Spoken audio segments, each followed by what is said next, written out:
Saludos, estamos en el Centro Español de Sindonología, que como sabemos muy bien es una asociación cultural que se dedica al estudio de la historicidad de Jesús principalmente a través de las reliquias que nos hablan de él. Estamos iniciando en estos momentos un ciclo de conferencias que hemos denominado con una denominación genérica de hipótesis sobre Jesús.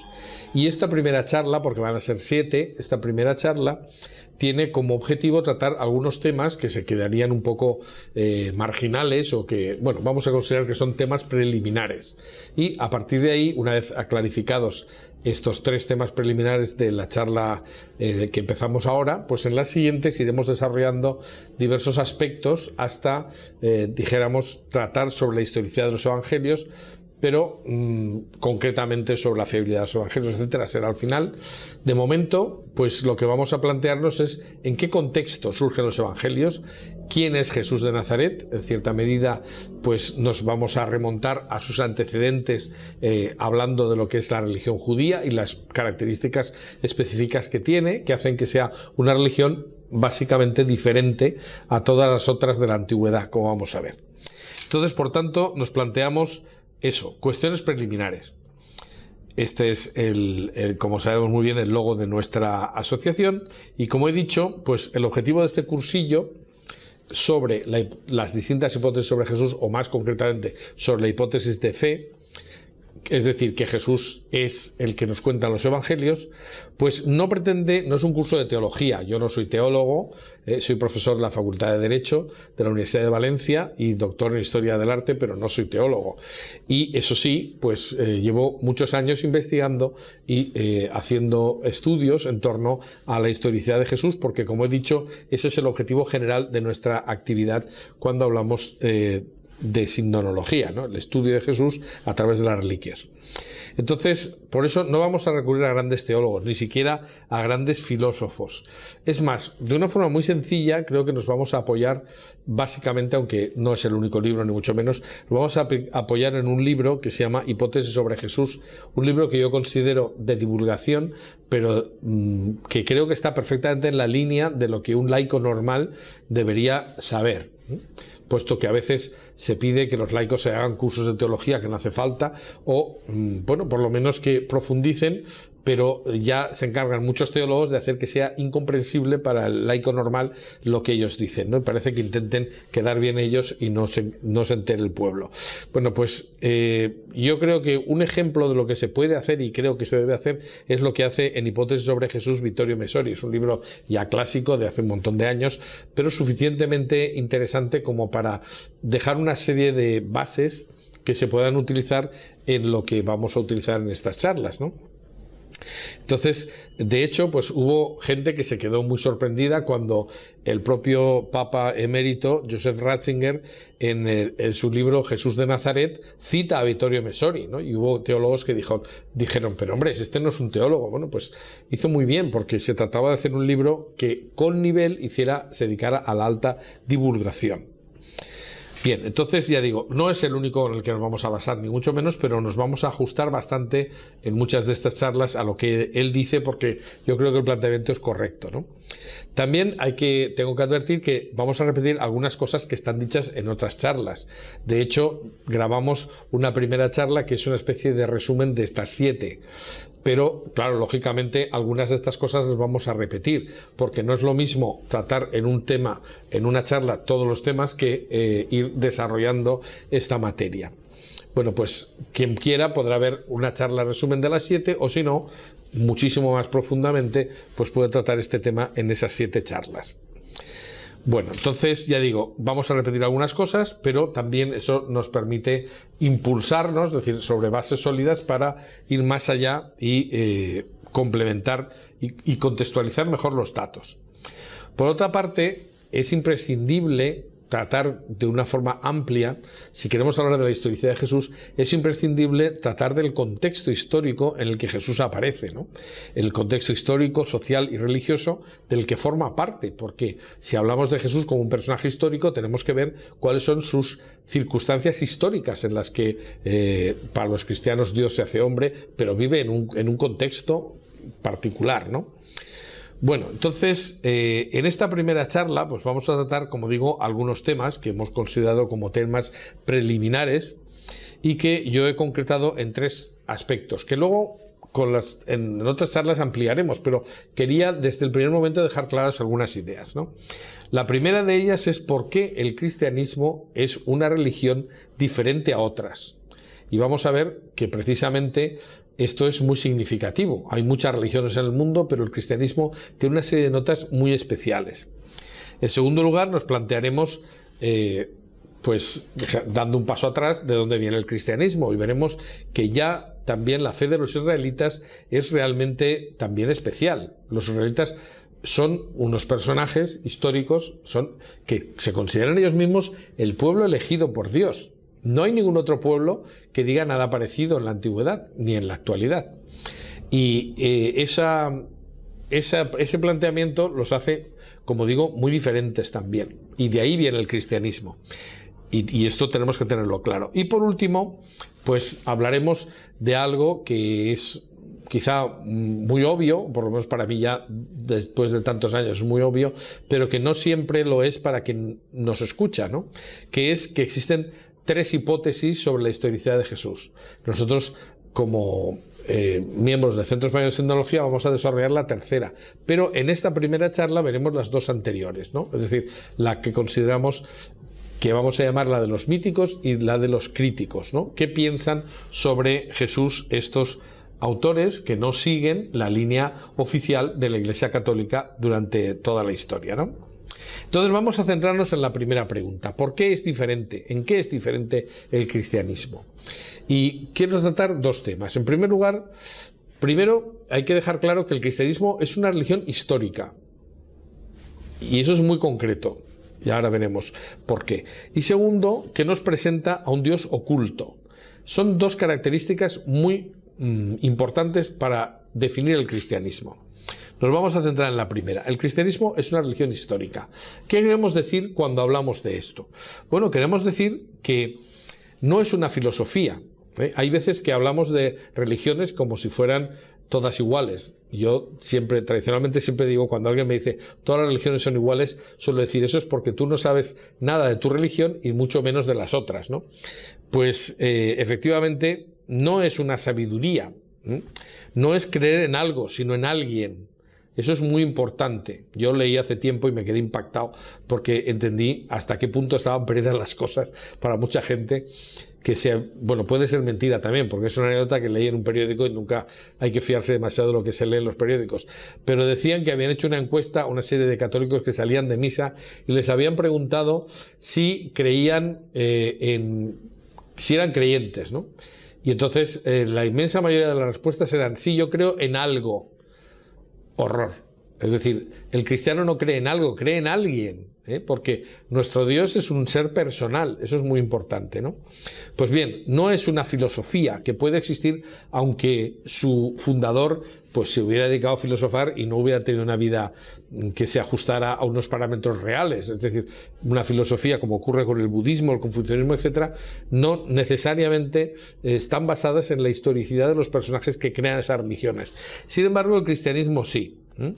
La fe cristiana está basada en acontecimientos que los cristianos consideramos históricos, en que los evangelios nos presentan a un Jesús auténtico y que lo que nos cuentan ocurrió realmente, sobre todo algunos elementos fundamentales que si no hubieran ocurrido, pues la fe cristiana no tendría ningún sentido. Por ejemplo, hay 2 básicos que yo creo que todo el mundo puede entender, que son esenciales. O sea, que Jesús nació y vivió en Israel en el siglo I, tal como nos dicen los evangelios, y que resucitó después de morir ajusticiado. Si estos hechos no fueran históricos, el cristianismo se cae por su propio peso.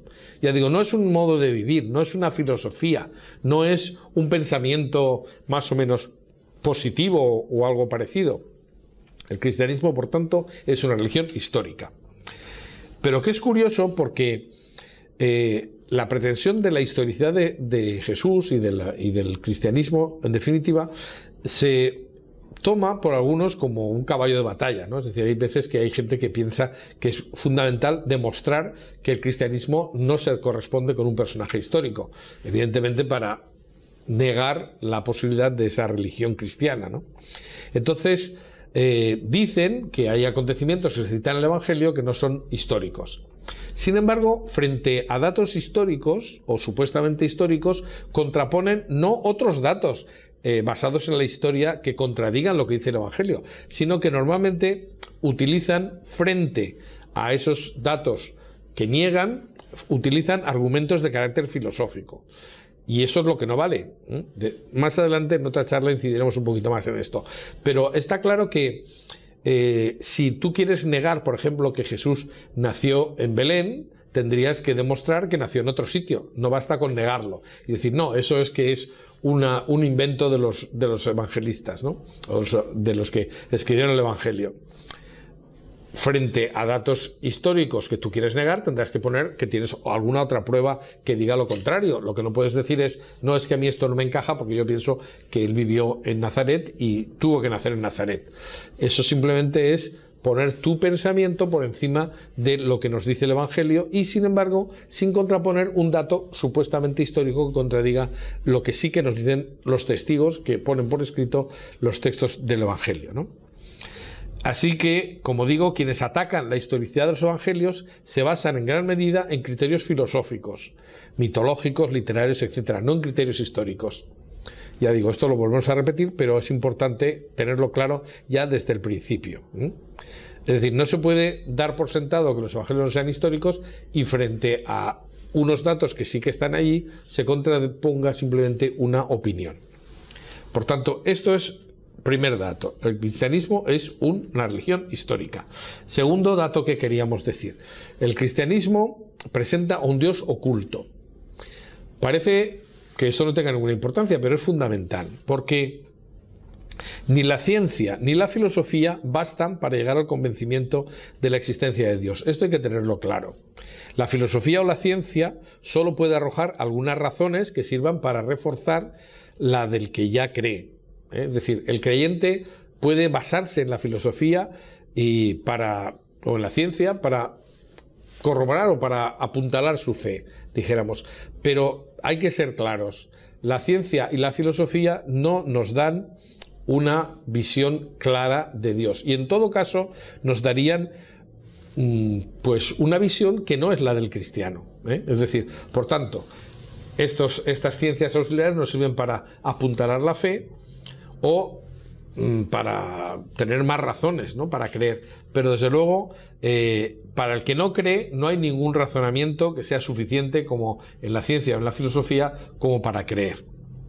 Pero además, como digo, aunque se pudiera llegar filosóficamente a la afirmación de la existencia de Dios, pensaríamos en un Dios que sería como una especie de inteligencia creadora, un ser supremo pero impersonal. Es decir, en la ciencia no nos puede decir que Dios sea un personaje trinitario o que sea personal, sencillamente, ¿no?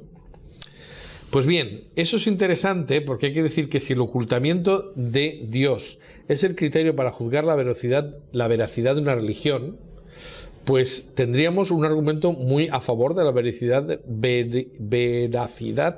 de la religión cristiana, puesto que comparte con el judaísmo la idea de que Dios no es un personaje o es alguien evidente. Como dice Pascal, puesto que Dios sí existe, está oculto, toda religión que no afirme que Dios está escondido no puede ser verdadera. Esto lo dice un hombre de ciencia, pero tiene bastante razón. Es decir, si empezamos con una religión que dice que es evidente lo que no es evidente, mal. Entonces, tan es así que solo el cristianismo ha creado la apologética como parte de la teología que trata de demostrar la existencia de Dios.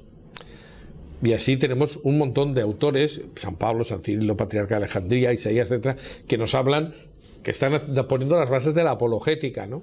Sin embargo, para otras religiones, la existencia de su Dios o dioses es algo evidente que no necesita ser demostrado. Pues seamos sinceros, sí que necesita ser demostrado. Entonces lo que pasa es que no se atreven a ello, ¿no?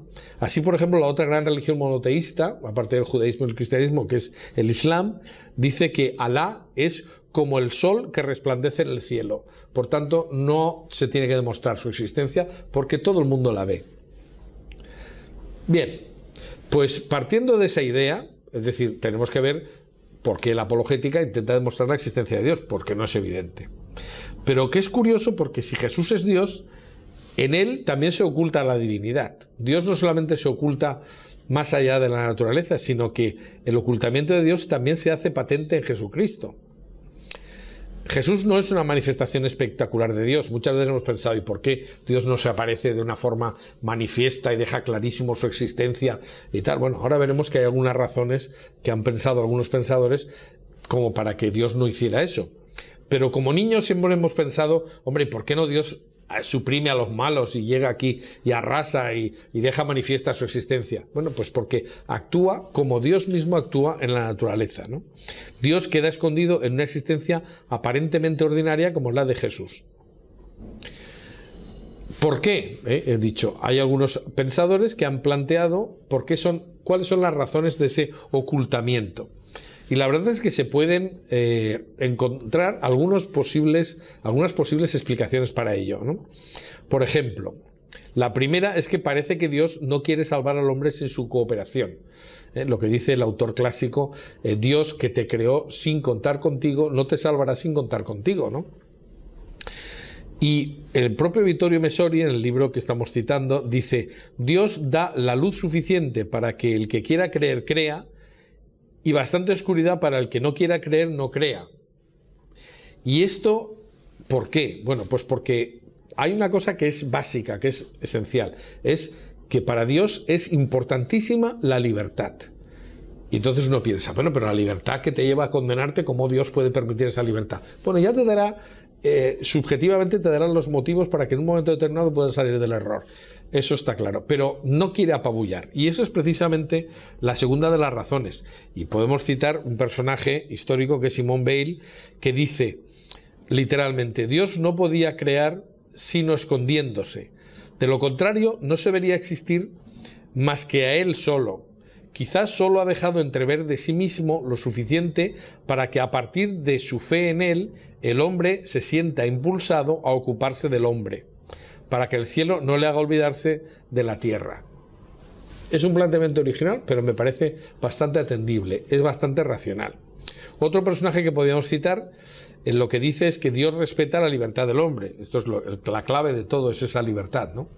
Y es concretamente lo que dice Jean Guiton, que dice, se ha escondido en sombras, se refiere a Dios lógicamente, para que nuestra fe sea más apasionada y sin duda para poder perdonar nuestra rebeldía.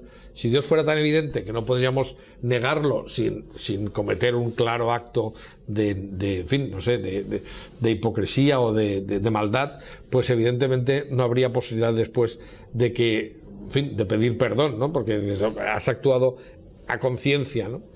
Pues quizá es un homenaje a la libertad del hombre, ese ocultamiento, a la facultad de escoger su propio destino, que no existiría si Dios fuera tan apabullante que nos epatara, ¿no? Nos eliminara.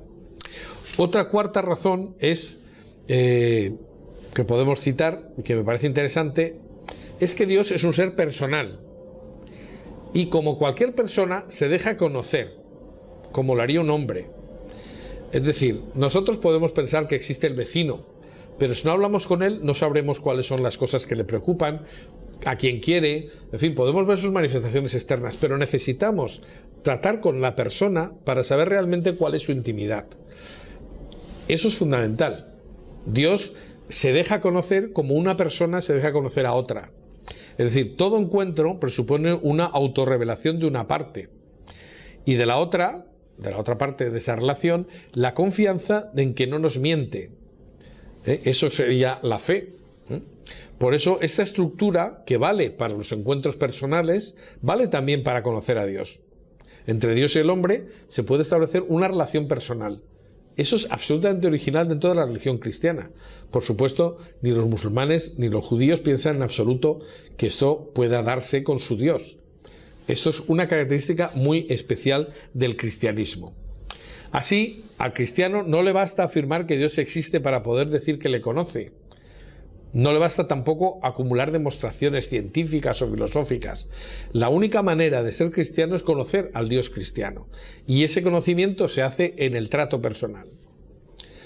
Así que Jesús ha revelado de Dios una imagen muy diferente de esa imagen que de Dios presentan la filosofía y las otras religiones, que se quedan en la apariencia, en la parte externa de Dios.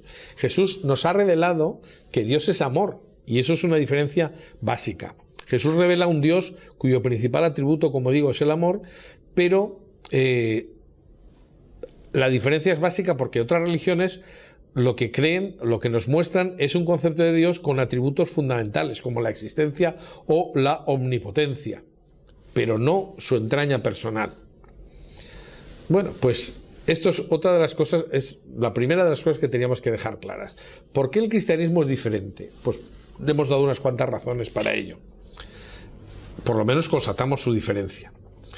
Pero esta diferencia no nos viene de nuevas, porque ya hay algunas diferencias básicas con relación a la fe de los israelitas en relación a otras religiones antiguas. Vamos a tratar aquí dos aspectos. La originalidad de la religión judía, que lo es y mucho, y por otra parte, por qué ellos se creen el pueblo de la promesa. Es decir, ¿eso es verdad? ¿Son un pueblo elegido? ¿Por qué son el pueblo elegido? Vamos a ver algunos de estos aspectos. Empezamos por el primero, la originalidad de la religión judía. Y efectivamente, la religión judía, como digo, ya es completamente distinta a las demás religiones antiguas. Indudablemente, el origen y el contenido de la fe hebraica constituye un auténtico enigma científico e histórico, porque no sigue las reglas que supuestamente tendría que seguir una religión que hubiera evolucionado a lo largo del tiempo, como vamos a ver. Hay una serie de datos muy curiosos, y es, por ejemplo, la inquebrantable certeza de una misión eterna y mundial. No hay ningún otro pueblo que tenga esa idea, y sin embargo los judíos lo consideran como fundamental. Es inexplicable esa especie de megalomanía de un pueblo que en principio es débil y poco numeroso y que siempre se ha atribuido la misión universal de la que jamás ha dudado. Y podemos verlo pues en Génesis, o en Samuel, o en Isaías, etc. Hay una serie de relatos del Antiguo Testamento donde deja claro que la misión del pueblo de Israel es única. Pero ellos lo atribuyen a que Dios se ha revelado al pueblo de Israel y, como tal, les ha dicho que esa es su misión. Absolutamente original. La originalidad de la fe judía, como digo, es un misterio desde el punto de vista de la historia. Los historiadores se plantean, ¿y esto cómo es posible que ocurra, no? El estudio de la historia comparada de las religiones hace aún más enigmático el origen de la fe hebrea, porque es la única religión antigua que se acerca a la verdad racional, en el sentido de que si Dios existiera tendría que ser único, porque no pueden existir dos dioses, ¿no? Es decir, Dios creador solo puede ser uno, el otro estaría creado, ¿no? Si Dios existiera, sería uno y desde luego no una multitud. El segundo aspecto es que también es destacable, es que los judíos, los israelitas mejor dicho, profesan un riguroso monoteísmo, mientras que absolutamente todas las religiones del contorno son politeístas. Todas las religiones antiguas, mediterráneas, orientales, africanas, americanas y australianas son politeístas. Solo el pueblo de Israel es monoteísta, ¿no? Y los hebreos llegan al monoteísmo de golpe y al principio mismo de su historia. No es consecuencia de una larga evolución histórica, como se podría pensar pensando en el desarrollo de las religiones a lo largo de los tiempos, sino que ese monoteísmo no es, repito, una larga evolución, sino que ellos dicen que es consecuencia de que Dios mismo ha afirmado a los patriarcas que es uno, y además el único, es un Dios celoso. El primer mandamiento de la ley de Dios dice que no tendrás ningún otro Dios que yo, que Yahvé. Entonces, eso es algo que, repito, aparece de golpe. Hay más enigmas. El concepto de Dios que tienen los judíos es diferente del de las demás religiones también porque el Dios hebreo es un Dios creador y universal, por encima de la naturaleza y de los límites geográficos. Si tuviéramos que inventarnos un Dios, tiene que ser un Dios así. No puede ser un Dios de unos frente a un Dios de otros. Es decir, eso no encaja desde el punto de vista racional. Entonces, además, los pueblos orientales, por ejemplo, no distinguen a la creación del creador. el panteísmo, toda esta idea de que Dios está en la naturaleza. Ideas que, por cierto, están volviendo ahora mismo, incluso están metiéndose en la cabeza de algunos cristianos que no son cristianos, evidentemente, ¿no? La naturaleza se ha rebelado contra el hombre. La naturaleza, que se sepa, no tiene criterio, no es una persona, no puede decidir nada. En todo caso sería Dios. Pero como no se atreven a decir Dios, dicen que esta pandemia es consecuencia de que la naturaleza se ha rebelado. Eso es una barbaridad que no la puede decir un señor que se llame cristiano. Vaya vestido como quiera ir vestido. Entonces, el Dios de Israel, además, es un Dios moral. No solamente es único y universal y creador del mundo, es decir, no es como un santo, como eran los dioses romanos. Eran muchos, pero cada uno eran realmente imagen del hombre. Es decir, no es que Dios se hubiera hecho al hombre a imagen y semejanza, sino que el hombre creaba a sus dioses a su imagen y semejanza, con sus vicios y con todos sus defectos, ¿no? Pues bien, el Dios de Israel es un Dios moral, es un Dios santo, que exige que los hombres sean justos y buenos.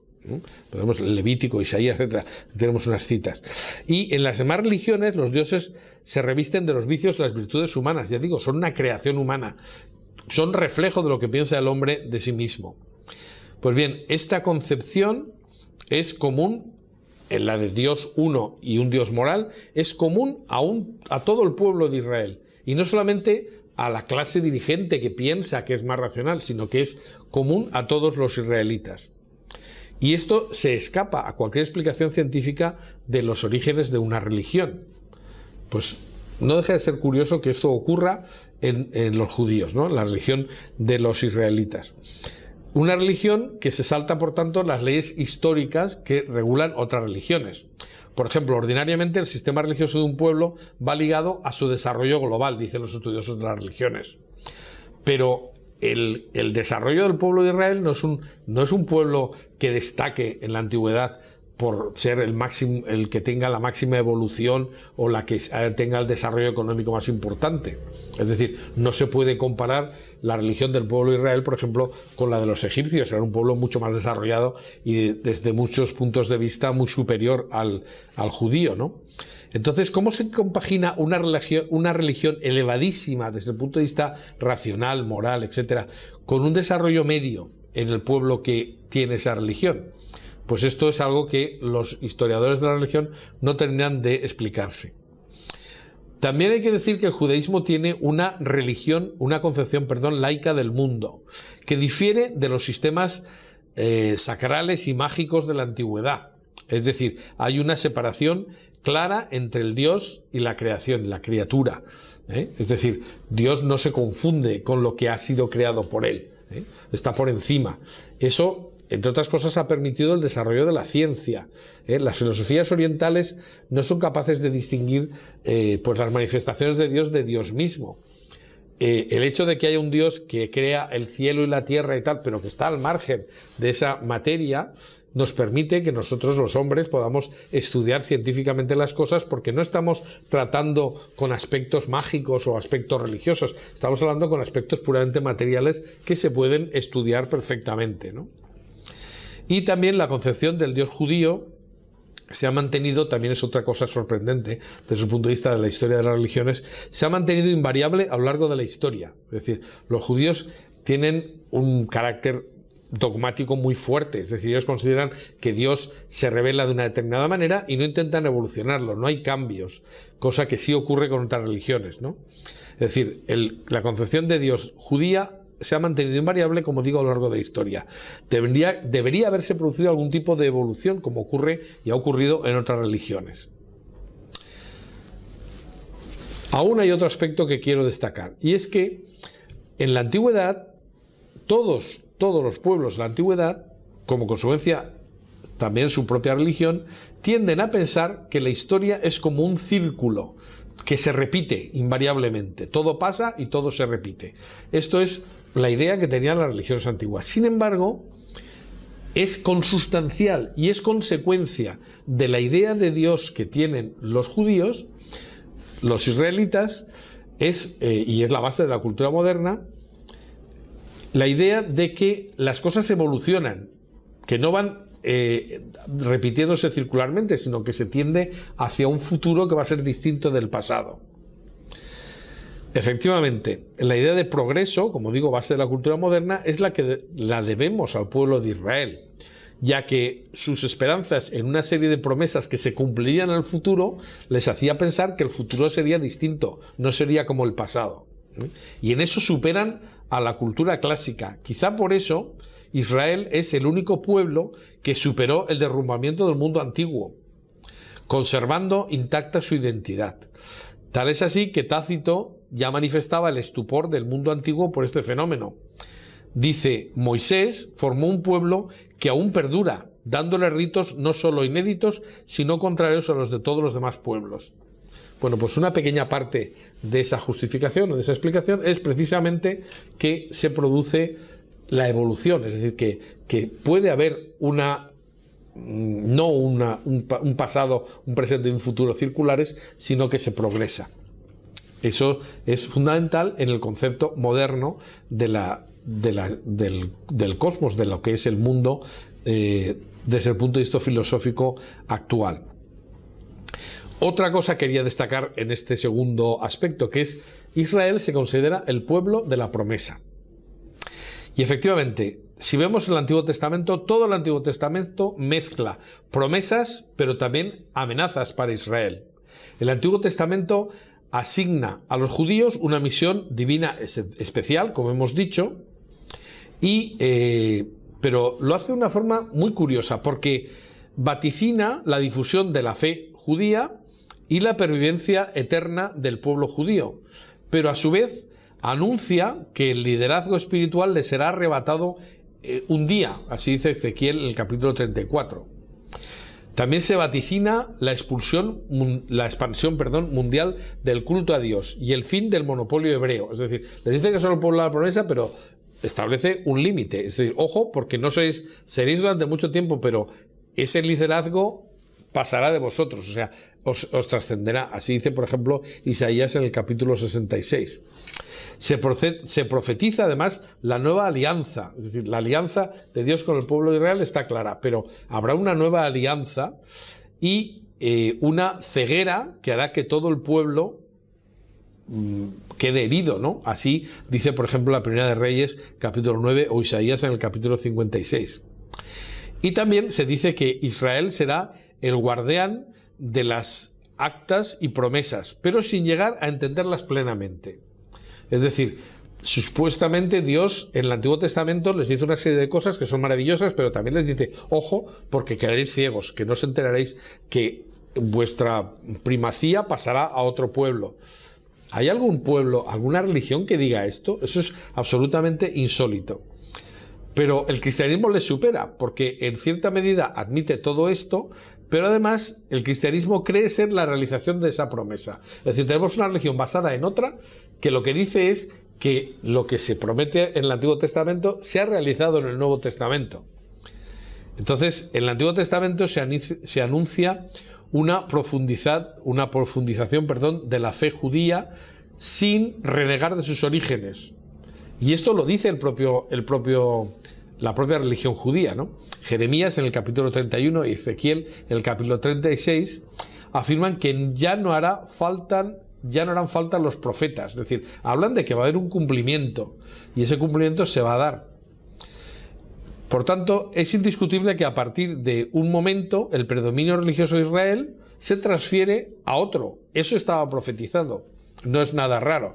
Y se pasa a un pueblo que nació de él, que profesa el mismo Dios y que se ha extendido por toda la tierra de manera increíble. Por eso el cristianismo nace en Israel, pero es algo que lo supera, pero además cumpliendo lo que estaba profetizado. El cristianismo es una religión de adoración de un Mesías basada en otra religión que anuncia su advenimiento. Pero, a diferencia de otros fundadores de grandes religiones, Jesús constituye un punto central de una expectativa que le precede un mínimo de 12 siglos. Es decir, estaba previsto la llegada de un Mesías por lo menos 12 siglos antes. Hay quienes dicen que 18 a 20 siglos antes. Y en un momento determinado esto ocurre, eso pensamos los cristianos. Es decir, todo esto que ya estaba en la religión judía, de repente llega a su cumplimiento y en cierta medida, lo iremos viendo en otros capítulos, se produce de una forma inesperada, pero dando plenitud a lo que estaba profetizado.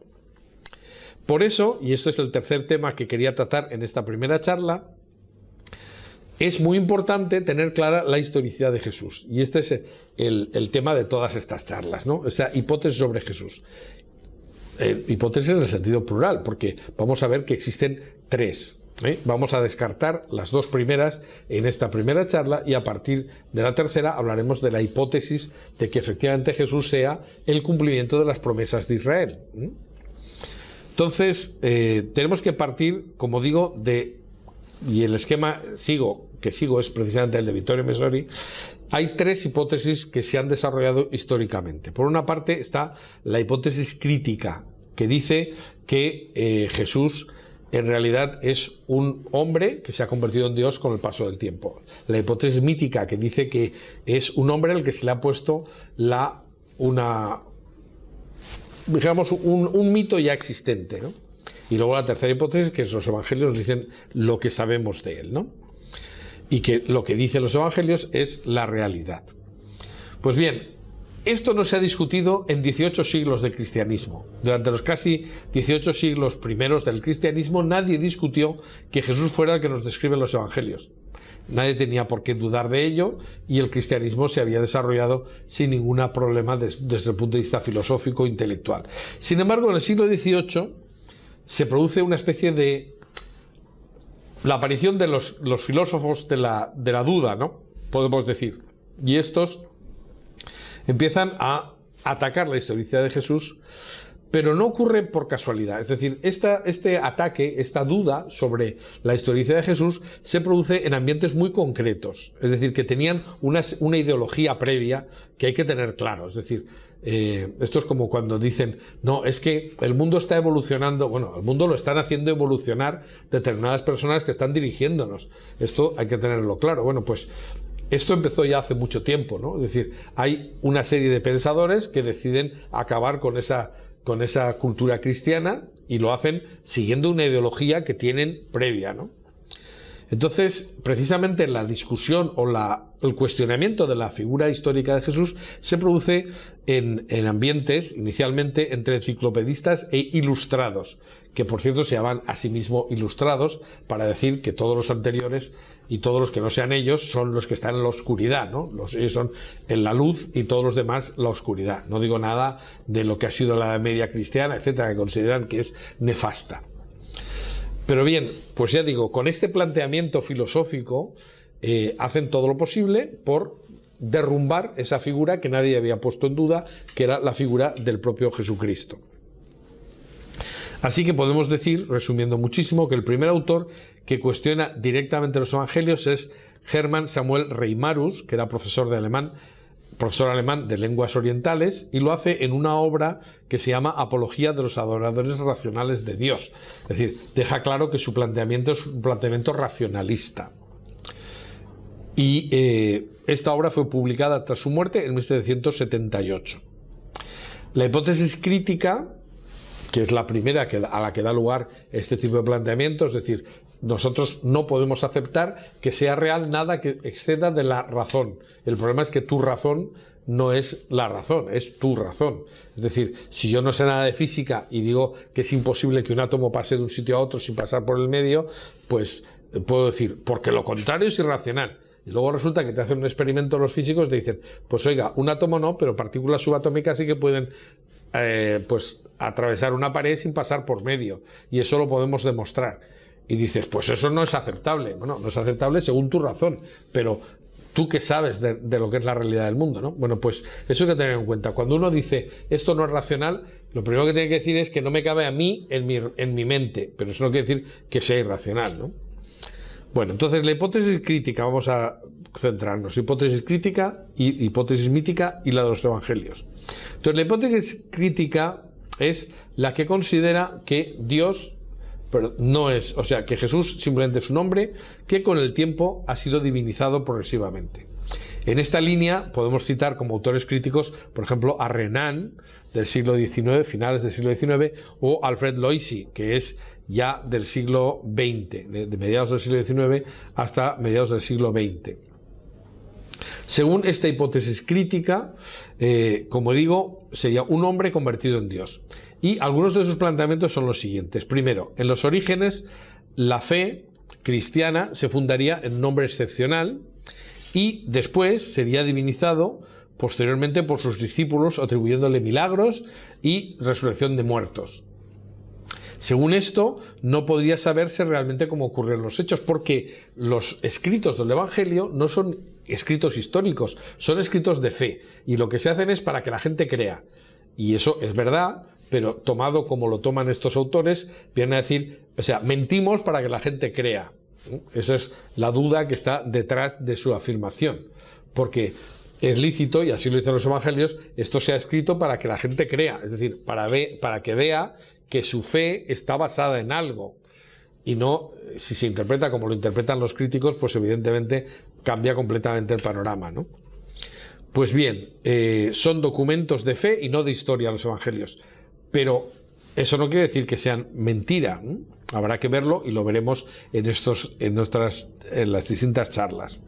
Entonces, este tal Jesús quizá fue un predicador, no sabemos quién sería, porque como no dicen la verdad los evangelistas, pues sería quizá un predicador itinerante, quizá un loco exaltado, da igual, es decir, lo hemos divinizado con el paso del tiempo. Esto es lo que nos dicen. Iba a decir los programas de televisión, ahora ya no hay programas de televisión, ya se da por supuesto que Jesús es un mito o es un personaje que no tiene nada que ver, porque ya hemos dado ese paso cultural, es decir, hace unos años aún se discutía esto, pero ahora ya se da por sentado que no hay que discutir nada porque Jesús es un personaje inexistente. Lo que pasa es que estos planteamientos se pueden criticar, y vamos a hacerlo. Precisamente la hipótesis crítica, que sea un hombre divinizado, choca con la realidad, porque es impensable que precisamente los judíos divinicen a un hombre. Si hay algo que tienen claro los judíos, que han mantenido su fe desde el principio incólume, es que solo hay un Dios. Entonces, ¿de dónde que los judíos vayan a crear un Dios alternativo? Realmente es sorprendente, ¿no? Y sobre todo, porque ya puestos a divinizar a un hombre, eligen un hombre que no tuvo ningún éxito humano. Además, muerto en una situación de impureza. Y además, según el Deuteronomio, maldito es de Dios el que cuelga de un madero. Dice, por tanto, un hombre que muere en impureza y maldecido de Dios. Y a ese va y lo hacen Dios. Muy raro, ¿eh? Verdaderamente. Entonces, para los judíos sería desconcertante que, puestos a divinizar, no elijan un héroe, sino un fracasado. En una situación, esta es una situación que no se dio en toda la historia de Israel. Y por mucho menos llegaron los judíos al martirio colectivo. Entonces, y de repente, con el caso de Jesús, se saltan todo lo que habían hecho y aceptan una divinización. La verdad es que esto, desde un punto de vista racional, precisamente sería bastante absurdo. Puestos a elegir un Dios, pues se eligen un Dios que tenga algo que ver con Yahvé, porque este no tiene nada que ver. La segunda hipótesis, la hipótesis mítica, como he dicho, es ponerle a un personaje, que puede ser real o no, se le pone un traje de un mito preexistente, ¿eh? Es decir, sería un mito progresivamente humanizado. En esta línea están muchos autores, pero por simplificar mucho, tenemos por ejemplo a Rudolf Bultmann, que es del siglo XIX hasta, bueno, de finales del siglo XIX hasta finales del siglo XX, ¿no? 1884 a 1976. Es curioso que no se contextualiza nunca al personaje. Bultmann era alemán y vivió durante la época del nazismo en Alemania. Eso no se dice nunca, jamás.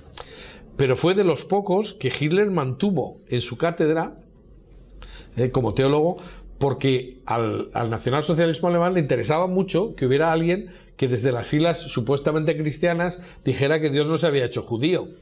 No hace falta explicar eso mucho, está claro, ¿no? Y sus ideas venían muy bien, por tanto, a las teorías nacionalsocialistas de que Dios no podía haberse concretado en un judío.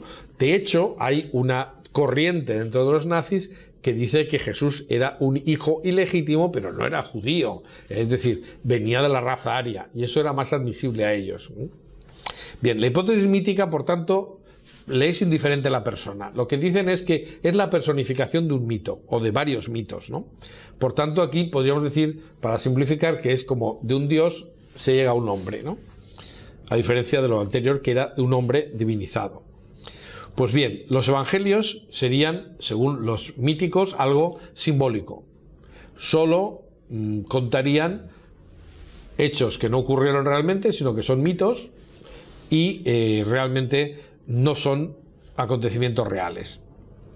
Así que serían una versión de un mito antiguo, por eso se habla de Osiris, por eso hemos puesto la imagen de Osiris aquí, ¿no? Porque algunos dicen, no, es que Osiris vivió, murió, resucitó y tal. Luego, si lees realmente lo que se dice de Osiris, no tiene nada que ver con Jesucristo. Pero bueno, como suena algo y la gente no sabe prácticamente en profundidad de los mitos antiguos, pues puede pensar que es igual. No, pues no lo es, pero en fin, de todas maneras, pues se podría decir, no, como se parece, como aquí hubo algo parecido, pues tuvo que ser un mito. Bueno, de hecho, la escuela mítica está dividida. Hay una escuela mítica atenuada que piensa que sí existió un cierto judío al que se le coloca el mito encima, y la escuela mítica radical que cree que Jesús fue expresamente inventado para materializar ese carácter puramente simbólico. Bien, esta es otra de las cosas, es la otra línea de los argumentos que se dan en contra de la historicidad de Jesús. Sin embargo, como digo, también se puede criticar, ¿no? La hipótesis mítica requiere una serie de características que no se dan con el cristianismo. La primera y fundamental es que la creación de un mito necesita mucho tiempo y la ausencia de testigos. Y como vamos a ver, y veremos en detalle cuando hablemos de los evangelios, los evangelistas están retando continuamente a quienes les escuchan, porque dicen, vosotros mismos fuisteis testigos, vosotros oísteis, vosotros visteis, etc. Es decir, están remitiéndose siempre a quienes les escuchan, ¿eh? Y evidentemente porque sabían que su punto fuerte es que nadie les podía desmentir los acontecimientos que todos habían visto. De todo eso entraremos en detalle más adelante. Pero está claro que para mitificar algo necesitas que pase tiempo y que no haya testigos. Y esto es lo contrario de lo que ocurre con los evangelios. Por eso, y es curioso que los críticos, los míticos, pero también sobre todo los míticos, pero todos los dos grupos de pensadores, lo que intentan es negar la antigüedad de los evangelios. Es decir, consideran que es un dogma que los evangelios se escribieron muy tarde, muy entrado el siglo II o el siglo III, y desde luego no por judíos ni en un ambiente judío, porque reconocen los míticos que no cabe dentro del pueblo judío, que tenía una aversión hacia los mitos paganos, la creación de mitos y sobre todo de un dios alternativo, lo que hemos dicho antes, ¿no? Entonces, ya puestos, además es que un mito que está basado en un Yahvé que se hace hombre y resulta que es un ser sufriente que sufre y muere, pues eso no encaja de ninguna manera. Es decir, como mito es un desastre, ¿no? Es decir, eso encaja muy mal con la idea de Yahvé, que es un Dios creador del universo. Es decir, el pensar que Dios se hace un hombre es muy incomprensible desde el punto de vista de la mentalidad judía. Pero encima un hombre que muere de esta manera, más absurdo todavía, ¿no? Así que, como digo, estos dos planteamientos, que son los que se repiten muchas veces sin ningún tipo de crítica, se pueden criticar perfectamente. Es más, tendríamos que decir que las mayores críticas las dan los críticos a los míticos a los críticos. Es decir, la batalla más furibunda no se libra entre creyentes y no creyentes, sino entre los seguidores de estas teorías, las críticas y las míticas, que se acusan, y ahí no hay más que ver sus escritos, se acusan mutuamente de contradicción, de absurdo y muchas veces de mala fe. Yo, vamos, o sea, por dar un planteamiento personal, yo he sido testigo en un programa de televisión hace años de los tres representantes. A mí me pusieron como el ejemplo de la tercera teoría, la hipótesis de la historicidad de Jesús, pero había dos clarísimos representantes de las otras dos hipótesis que se estuvieron pelando absolutamente. De hecho, yo estuve callado durante la primera parte del programa porque los ataques entre ellos eran brutales y yo decía, no hace falta más que oírlos, ¿no? Es decir, eso soy testigo yo de que puede ocurrir, pero es lo que nos dicen los autores que se dedican a estudiar esto. Es decir, los peores ataques se dan entre estas dos corrientes. No obstante lo cual, hay que decir que tienen algo en común, que es el enemigo, que somos nosotros, ¿no? Es decir, los que entendemos que Jesús es un personaje histórico. Y esa es la primera cosa que tienen en común. Están de acuerdo en negar que los evangelios sean históricos y de acusar de acientifismo a los que se decantan por la solución de la fe. ¿Cómo se puede creer en base a los evangelios. Esto es imposible. Sin embargo, curiosamente, aunque ellos consideran que no se pueden ni tomar en consideración lo que dicen los cristianos, paradójicamente los atacados, es decir, los creyentes, no pretenden decir que sus argumentos sean evidentes. Es decir, ellos sí que dicen que sus argumentos son evidentes y que no cabe ninguna discusión, aunque luego los discuten entre ellos. Pero cuando se meten con los cristianos consideran ridículo el planteamiento cristiano, el planteamiento de fe, porque entienden que sus planteamientos son evidentes. Si leemos, por ejemplo, ya que lo he citado antes a Pascal, Pascal dice: los creyentes, después de haber tratado de utilizar su razón del mejor modo posible, confiesan que el último paso de la razón consiste en reconocer que hay una infinitud de cosas que la superan. Es decir, un buen estudioso, un buen cristiano que estudie el cristianismo, tiene que reconocer que hay cosas que no son evidentes, y es lo primero que se dice, como hemos dicho antes: Dios no es evidente, la divinidad de Jesús no es evidente, pero se puede estudiar y se puede profundizar y se puede llegar a acercarse a lo que se dice en los evangelios como algo real. Bueno, pues efectivamente, es acientífico el planteamiento cristiano, pero resulta que los cristianos dicen: tienen razón, porque hay algo que nos supera. No podemos definir lo que dicen los evangelios solamente con la razón. Otra cosa que tienen en común críticos y míticos es una contradicción que a mí me parece muy evidente, pero que normalmente se omite, pero que tendría que ser subrayada de forma clara. Y es que, por un lado, subestiman y minusvaloran los documentos cristianos considerándolos no históricos, pero, por otro lado, toman el Nuevo Testamento, a la carta, aceptando o rechazando los versículos según les convenga. Y un caso, por ejemplo, es el de los hermanos de Jesús. Resulta que, según ellos, todo lo que ponen los evangelios es una invención, pero luego se agarran como lapas a expresiones como: tus hermanos y tus hermanas no están entre nosotros, y entonces ahí están diciendo: no, pero el evangelio dice que Jesús tenía hermanos. Bueno, hay que tener en cuenta, y es bastante claro, que el texto del Evangelio donde se habla de esto nos está refiriendo a una conversación entre hebreos. Y los hebreos no distinguen entre hermanos y primos, es la misma palabra. Entonces, cuando se pone en griego la palabra hermano, que es lo que diría un hebreo, se está utilizando una expresión que en griego significa algo mucho más concreto, ¿no? O mucho distinto a lo que diría un hebreo. Bueno, se podría discutir sobre esto, no lo voy a hacer, de hecho lo he hecho en alguna otra charla, pero hay una cosa que está clara, ¿no? Es decir, si yo reniego de lo que dicen los evangelios como algo histórico, luego no puedo utilizar un versículo del evangelio para atacar la historicidad del evangelio, porque si todo es mentira, ¿en qué me apoyo, no? Es decir, toman del Nuevo Testamento a la carta, aceptando o rechazando los versículos según les convenga. Eso, desde el punto de vista racional, es inaceptable, ¿no? Entonces, si todos los documentos son falsos, ¿en qué nos apoyamos?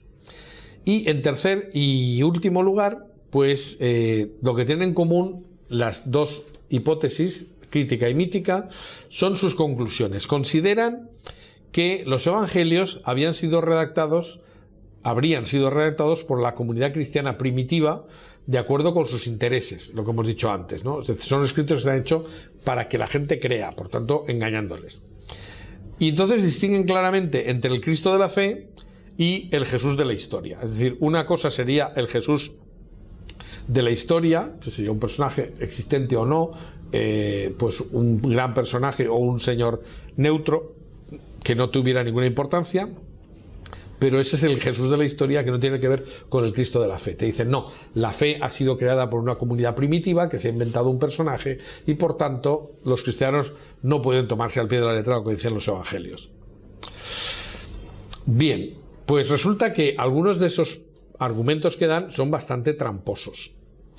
Y es que no alegan, como he dicho ya antes, no alegan ningún dato histórico que contradiga los datos históricos que dan los evangelios. Es decir, sus ataques, como he dicho, se basan en criterios filosóficos, mitológicos, literarios. Eso es lo primero que hay que decir y lo repetimos.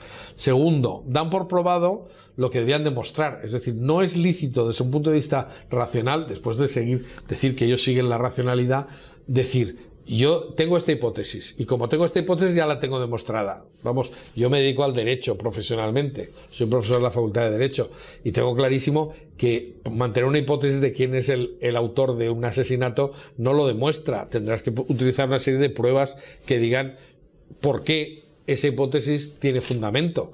Entonces, aquí se juega sucio. Se dice, no, es que este planteamiento es el mío y por tanto es verdad, no tengo que demostrarlo.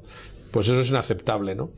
De hecho, hay un personaje que se dedicó a jugar con los argumentos que dan los míticos y demostró, entre comillas,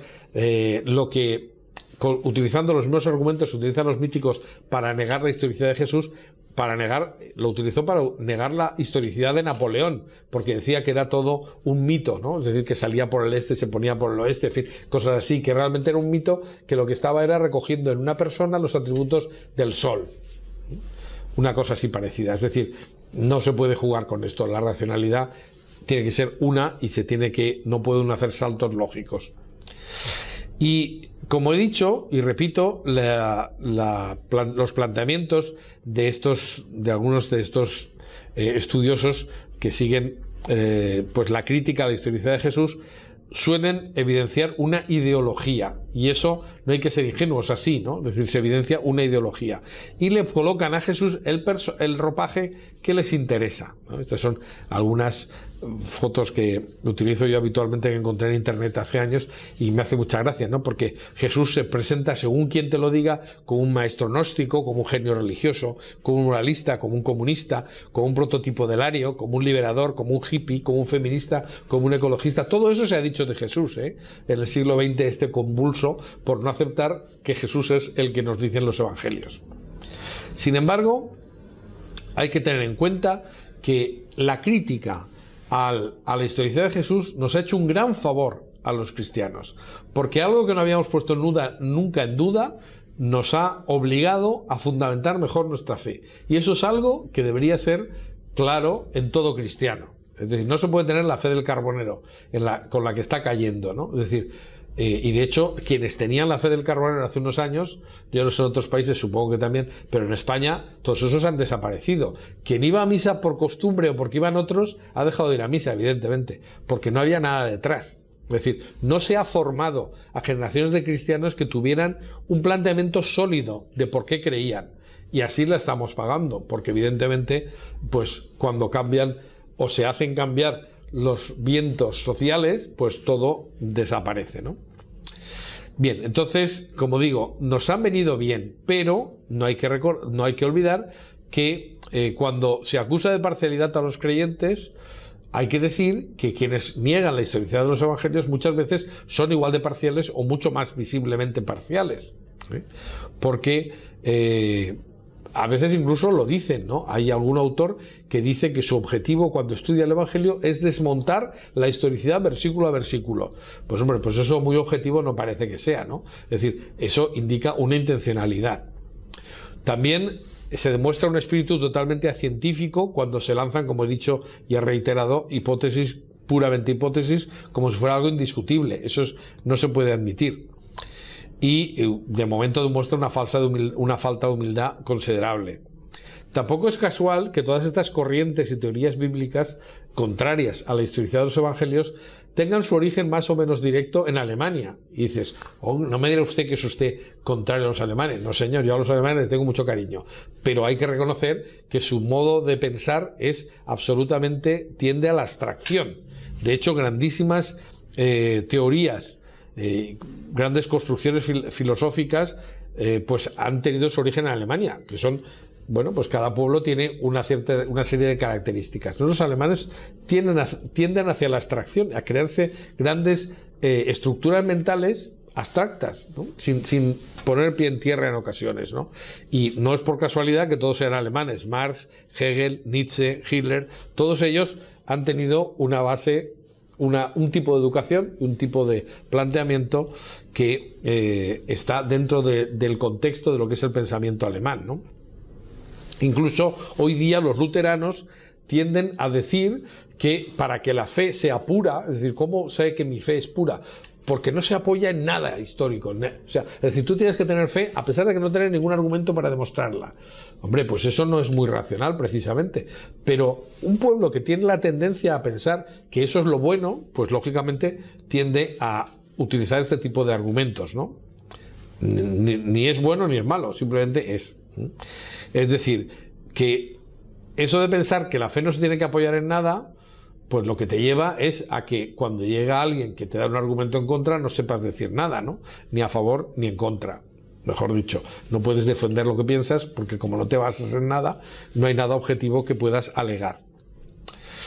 Bien, entonces, como digo, ya lo he dicho al principio de este apartado, pero lo termino diciendo igual, no obstante, no se pueden despreciar sin más algunos de los argumentos que nos dan los críticos o los míticos, porque verdaderamente en algunas contradicciones que nos han hecho ver hemos tenido que explicar por qué son esas contradicciones y hemos ganado porque hemos fundamentado mejor nuestra fe. Entonces, también se puede decir que es la crítica la que hace progresar a la ciencia. Por tanto, hay que ser agradecidos incluso a quienes nos han puesto en el brete de tener que fundamentar lo que pensamos. Esto es lo que vamos a desarrollar a partir de la charla siguiente. Ya he dicho que estaríamos dando una serie de argumentos previos que yo quería dejar claros antes de empezar, y aunque volveremos a alguna de estas cosas más adelante, pues de momento tenemos que dejarlo claro para que se vea que no queremos mentir a nadie, ¿no? Nuestra hipótesis, la hipótesis mía personal y la de estas charlas, es que Jesús es Dios porque así nos lo dicen los evangelios. Y los evangelios no mienten, ¿eh? Los evangelios dicen la verdad. Jesús es el Señor. Kyrie es una palabra que se utiliza en griego para decir Señor, pero para referirse a Dios. Y también el Mesías profetizado en el Antiguo Testamento, ¿eh? Entonces, vamos a ver hasta qué punto podemos, con argumentos racionales, mantener esta hipótesis que, como vamos a ver, es bastante más creíble de lo que aparentemente parece. Bueno, pues nos vemos en el siguiente capítulo, que tendrá que está dedicado a las profecías mesiánicas, porque vamos a fundamentar la hipótesis de Jesús en el Antiguo Testamento y veremos hasta qué punto las profecías mesiánicas nos sirven para conocer lo que después nos dice el Nuevo Testamento. Pues nos vemos en el capítulo siguiente.